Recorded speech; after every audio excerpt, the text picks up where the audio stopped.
4 easy steps. Step 1, no beer. Every time you drink a beer, it's like eating 7 slices of bread. That's a lot of unnecessary carbs. Step 2, portion control. When eating out at a restaurant, cut your meal in half and ask for a takeout container to save the rest for later. Step 3,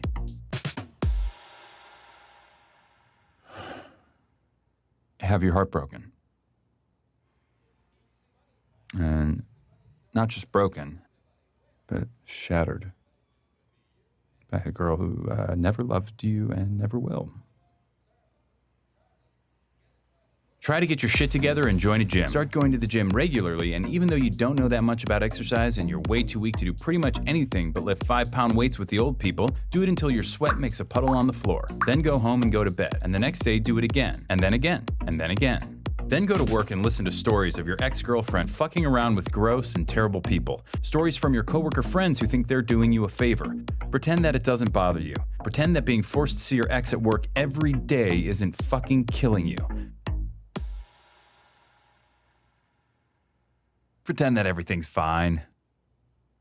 Go to the gym and make more puddles of sweat. Buy books. Learn about different muscle groups and how they work together. Plan out your week of meals. Try to forget her. Back to the gym, more puddles of sweat. You're a piece of shit.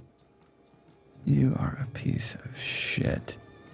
You are a piece of shit. After the gym one night, go all the way up to the top of the parking garage and walk all the way to the back. Look out at the lights of the skyscrapers of downtown and think about how every single one of those office lights represents a person. Try to imagine how they feel, what they're doing. Then realize that most of those lights are probably shining into offices with no one in them. Realize you're alone, that you're staring at no one. Become cripplingly depressed and try to locate your car.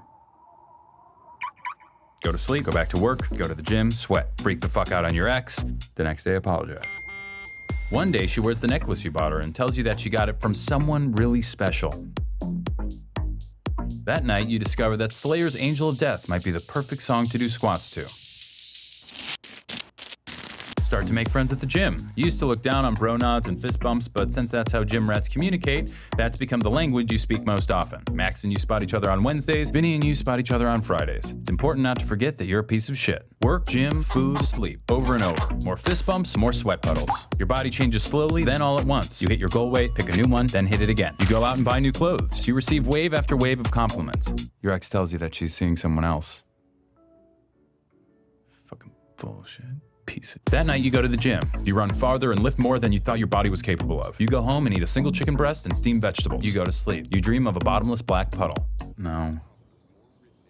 No. No. There's a girl you see a lot at the gym who always does these weird leg exercises you've never seen before. You make it a point not to look at her because you're overly worried about looking creepy. Like that guy in the blue shirt who never wears underwear and always hangs around the lat pull-down machine. But you notice this girl is always at the gym when you are and seems to always choose the bench next to you. You turn up the Slayer and concentrate on making your puddles bigger. At work, your ex parades her new boyfriend around, flatly ignoring you the entire time. He's taller than you, in better shape than you, and significantly better looking than you.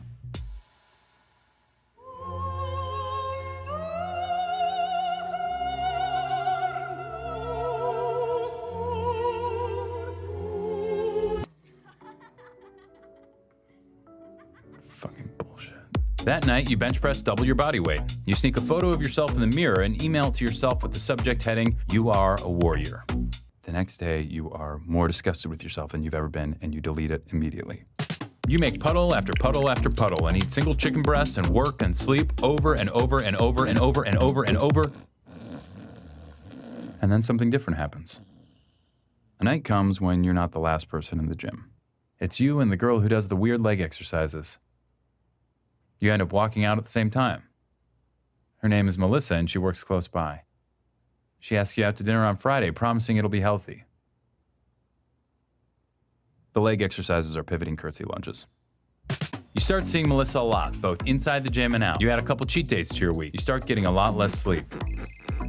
Your ex calls you late at night, but you don't answer. One night, you're walking Melissa to her car, and she says she wants to show you something special. You both stand there in the dark, looking out over the lights of downtown. "Isn't it pretty?" she says, "with all those lights?" You tell her that you think it is, but it also makes you feel sad. All those lights mean nothing. They're just shining into cold, lonely offices with nobody in them. But Melissa tells you that each light is an empty office, but they're only empty because the people have all gone home for the day. Each one's a person who's at home, happy with the one they love.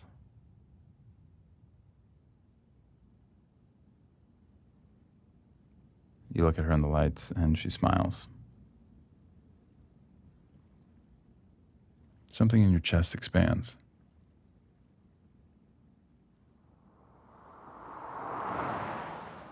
Late one Sunday afternoon, you're writing out your rent check and realize it's been exactly a year since you started working out.